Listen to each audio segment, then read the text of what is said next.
بسم اللہ الرحمن الرحیم۔ السلام علیکم ورحمۃ اللہ وبرکاتہ۔ حضرت عبداللہ بن عباس رضی اللہ تعالیٰ عنہ سے روایت ہے کہ حضرت عمر فاروق رضی اللہ تعالیٰ عنہ ایک صبح نماز کے لیے مسجد پہنچے تو آپ رضی اللہ تعالیٰ عنہ نے دیکھا کہ ایک شخص محراب میں سویا ہوا ہے۔ آپ نے اپنے غلام کو حکم دیا کہ اسے بیدار کیا جائے۔ غلام نے قریب جا کر دیکھا تو پتہ چلا کہ زنانہ لباس میں ایک سر کٹے ہوئے مرد کی لاش ہے۔ حضرت عمر فاروق رضی اللہ تعالیٰ عنہ یہ دیکھ کر حیران رہ گئے کہ آخر یہ کیا معاملہ ہے اور یہ لاش اس حال میں یہاں کیسے پہنچی۔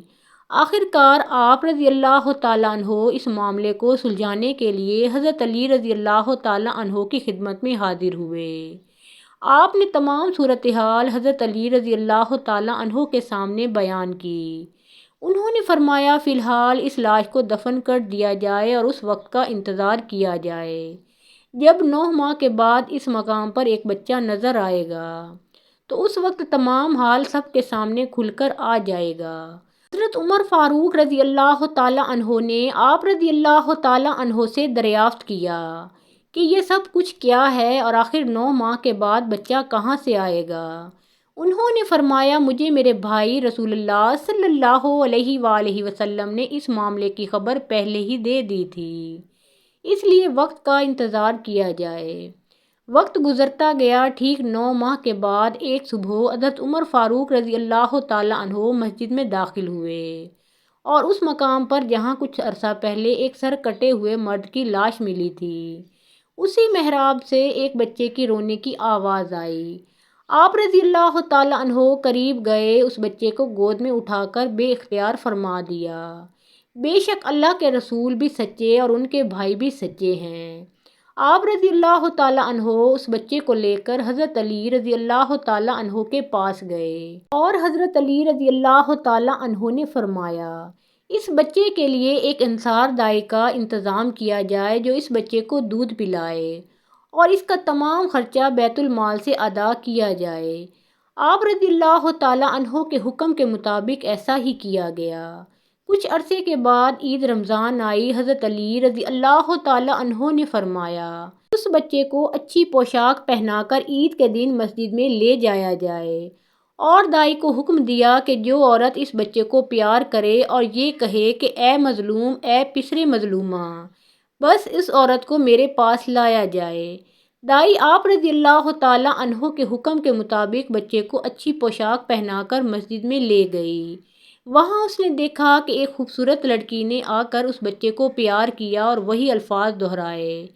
پھر جب وہ جانے لگی تو دائی نے اس کا دامن پکڑ لیا اور کہا کہ میں تجھے حضرت علی رضی اللہ تعالیٰ عنہ کے پاس لے جاؤں گی۔ لڑکی پریشان ہوئی اور کہنے لگی خدارا ایسا نہ کریں، مجھے حضرت علی رضی اللہ تعالیٰ عنہ کے سامنے نہ لے جائیں، مجھے شرمندگی ہوگی۔ دائی اس کو چھوڑنے پر راضی نہ ہوئی۔ آخر اس لڑکی نے کافی پیسے اور اچھے کپڑوں کا لالچ دے کر اپنی جان چھڑائی اور دائی سے کہنے لگی کہ حضرت علی رضی اللہ تعالیٰ عنہ کو کچھ نہ بتانا اور یہ بتانا کہ مجھے کوئی عورت ہی نہیں ملی تھی۔ اگر اسی طرح تو عید الاضحیٰ کے دن بھی مجھے اس بچے سے ملا دے گی تو میں تجھے اس سے بھی زیادہ انعام دوں گی۔ دائی اس لالچ میں آ گئی اور وعدہ کیا کہ حضرت علی رضی اللہ تعالیٰ عنہ کے سامنے کچھ نہ بتاؤں گی۔ دایا حضرت علی رضی اللہ تعالیٰ عنہ کی خدمت میں حاضر ہوئی۔ حضرت علی رضی اللہ تعالیٰ عنہ نے دریافت کیا تو دایا نے جواب دیا کہ مسجد میں نہ تو کسی عورت نے اس بچے سے پیار کیا اور نہ ہی کسی نے وہ الفاظ دہرائے جو آپ رضی اللہ تعالیٰ عنہ نے ارشاد فرمائے تھے۔ آپ رضی اللہ تعالیٰ عنہ نے دائی کا کلام سننے کے بعد فرمایا تو سب کچھ جھوٹ کہہ رہی ہے، سچ تو یہ ہے کہ وہ جوان لڑکی آئی، تو نے اس کا دامن پکڑا، اس لڑکی نے تیرے سامنے التجا کی اور تجھے انعام سے نوازا اور تو مان گئی اور پھر تو نے وعدہ کیا کہ میں عید الاضحیٰ کے دن بھی پھر اس بچے کو لاؤں گی جس کے عوض وہ لڑکی تجھے بہت سا انعام دے گی۔ آپ رضی اللہ تعالیٰ عنہ کی زبان مبارک سے سچ سننے کے بعد دائی گھبرا گئی اور عرض کی مجھے معاف فرما دیں، اب میں کبھی جھوٹ نہ کہوں گی۔ آپ رضی اللہ تعالیٰ عنہ حکم دیں تو میں اس عورت کو گرفتار کر کے آپ رضی اللہ تعالیٰ عنہ کی خدمت میں حاضر کروں۔ آپ رضی اللہ تعالیٰ عنہ نے فرمایا، نہیں، اب تم عید الاضحیٰ کا انتظار کرو، جب وہ تمہیں ملے تو میرے پاس لے آنا۔ بس وقت گزرتا گیا، عید الاضحیٰ کا دن آیا۔ دایا بچے کو اچھی پوشاک پہنا کر مسجد لے گئی۔ ابھی کچھ دیر ہی گزری تھی کہ وہ جوان لڑکی آئی اور بچے کو اپنی گود میں لے کر پیار کرنے لگی۔ دائی نے اس کا دامن پکڑ لیا اور کہا کہ آج میں تجھے حضرت علی رضی اللہ تعالیٰ عنہ کے پاس ضرور لے جاؤں گی۔ لڑکی نے لاکھ کہا مگر دایا نہ مانی۔ دایا اس لڑکی کو ساتھ لے کر حضرت علی رضی اللہ تعالیٰ عنہ کی خدمت میں حاضر ہوئی۔ آپ رضی اللہ تعالیٰ عنہ نے اس سے مخاطب ہو کر فرمایا کہ جو کچھ گزرا ہے بیان کرتی ہو یا میں کروں؟ لڑکی نے عرض کی، میں خود بیان کرتی ہوں۔ لڑکی نے بیان شروع کیا، میرا باپ عمر بن سعد جو رسول اللہ صلی اللہ علیہ وآلہ وسلم کی محبت میں شہید ہوئے، اور میری ماں حضرت ابو بکر صدیق رضی اللہ تعالیٰ عنہ کے دور میں انتقال کر گئی، اور پھر میں تنہا رہ گئی۔ ہمسائے کی لڑکیوں کے ساتھ مانوس ہو کر انہی کے ساتھ وقت گزارتی رہی۔ ہمسائے کے سب لوگ میرا بہت خیال رکھتے تھے۔ ایک دن کا ذکر ہے کہ میں ہمسائے کی چند انصار و مہاجرین لڑکیوں کے ساتھ بیٹھی تھی کہ ضعیف عمر کی ایک عورت ایک ہاتھ میں لاٹھی اور دوسرے ہاتھ میں تسبیح تھی۔ وہ میری طرف آئی، سب لڑکیوں سے ملی، سب کا نام دریافت کیا، سب کی خیریت دریافت کی۔ آخر میں وہ مجھ سے ملی، میرا نام بھی دریافت کیا۔ میں نے اسے بتایا کہ میرا نام جمیلہ ہے، میرے والد عمر بن سعد تھے جو کہ شہید ہو چکے ہیں، میری ماں بھی انتقال کر چکی ہیں۔ اس بڑھیا نے پوچھا، کیا تیری شادی ہوئی ہے؟ تو میں نے کہا کہ نہیں۔ یہ سن کر وہ کہنے لگی، تو کیسی لڑکی ہے کہ بغیر شوہر کے زندہ ہے؟ میرے حالات سن کر وہ رونے لگی اور مجھ سے ہمدردی جتانے لگی۔ مجھ سے کہنے لگی کہ اگر تو میری خدمت پسند کرے تو میں حاضر ہوں۔ میں نے بھی ہاں کر دی۔ اس بڑھیا نے کہا کہ ایک شفیق ماں کی طرح میں تیرا خیال رکھوں گی، تجھے کوئی غم نہ ہونے دوں گی، تیری ہر خوشی کا خیال رکھوں گی۔ میں اس بوڑھی عورت کو اپنے گھر لے آئی، ہر طرح سے وہ میرا خیال رکھتی۔ میں بھی ایک شفیق ماں کی حیثیت سے اس کا احترام کرتی اور ان کا ہر طرح سے خیال رکھتی۔ جب روزہ افطار کا وقت آیا تو میں نے اس کے لیے مناسب کھانے کا انتظام کیا۔ بڑھیا اس کھانے کو دیکھ کر رونے لگی اور کہا کہ اے دختر، میں تو اللہ والی ہوں، میری یہ غذا نہیں، مجھے صرف نمک اور جو کی روٹی چاہیے، یہی میری خوراک ہے۔ غرض کہ اس بڑھیا نے ہر طرح سے اپنی پارسائی کا سکہ میرے دل میں اس طرح جما دیا کہ میں اسے اپنا نگہبان سمجھنے لگی۔ ایک دن وہ کہنے لگی کہ مجھے زمانے سے بڑا ڈر لگتا ہے، تو تنہا رہتی ہے، کہیں ایسا نہ ہو کہ میں حاجت کے لیے باہر جاؤں اور تجھے کچھ ہو جائے، اس لیے تجھے ایک اچھے ساتھی کی ضرورت ہے جو تیرا ہر طرح سے خیال رکھے۔ اگر تو اجازت دے تو اپنی بیٹی کو لے آؤں جو تیری ہم عمر ہے، جو کہ انتہائی متقی اور پرہیزگار اور نمازی ہے۔ میں نے اس لڑکی کی اتنی تعریف سنی تو بے اختیار کہا کہ اسے فوراً لے آؤ، اس طرح میرا دل بھی بہل جائے گا اور اس محبت سے اچھے اثرات مرتب ہوں گے۔ بڑھیا میرے اصرار پر اسی وقت ہی اپنی بیٹی کو لانے کے لیے روانہ ہوئی۔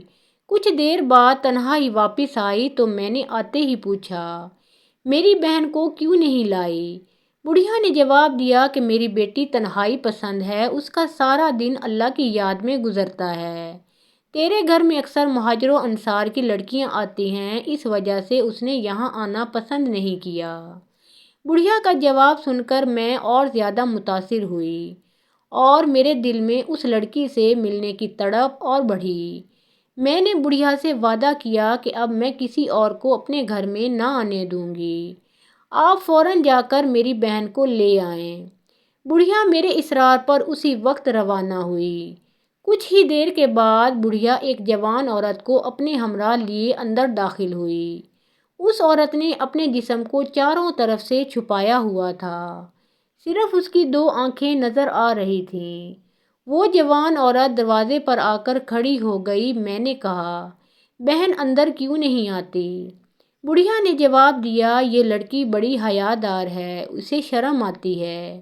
یہ کہہ کر وہ باہر چلی گئی کہ میں اپنے گھر کو تالا لگا کر ابھی آتی ہوں۔ بڑھیا کے جانے کے بعد میں نے اس عورت سے کہا کہ بہن نقاب اتار کر آرام سے بیٹھو، یہ تمہارا اپنا گھر ہے۔ اس عورت نے اشارے سے باہر کے دروازے کو بند کرنے کے لیے کہا۔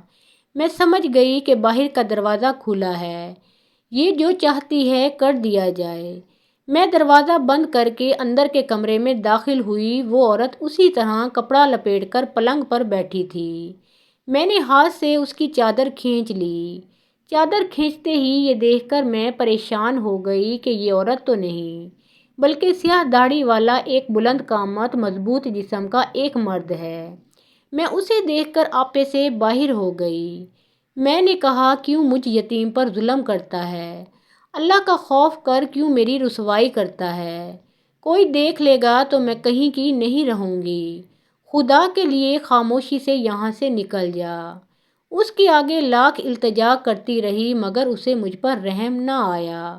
اس کے قریب سے اٹھ کر بھاگنا چاہتی تھی مگر اس ظالم نے اپنے بازوؤں سے مجھے مضبوطی سے تھامے رکھا اور مجھے زور سے سمیٹ لیا۔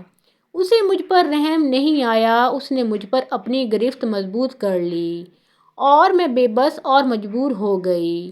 چیخو پکار اس لیے نہ کی کہ ہمسائے کے لوگ باخبر ہو جائیں گے اور میری رسوائی ہوگی۔ میں اس کے چنگل میں بری طرح گرفتار ہو چکی تھی۔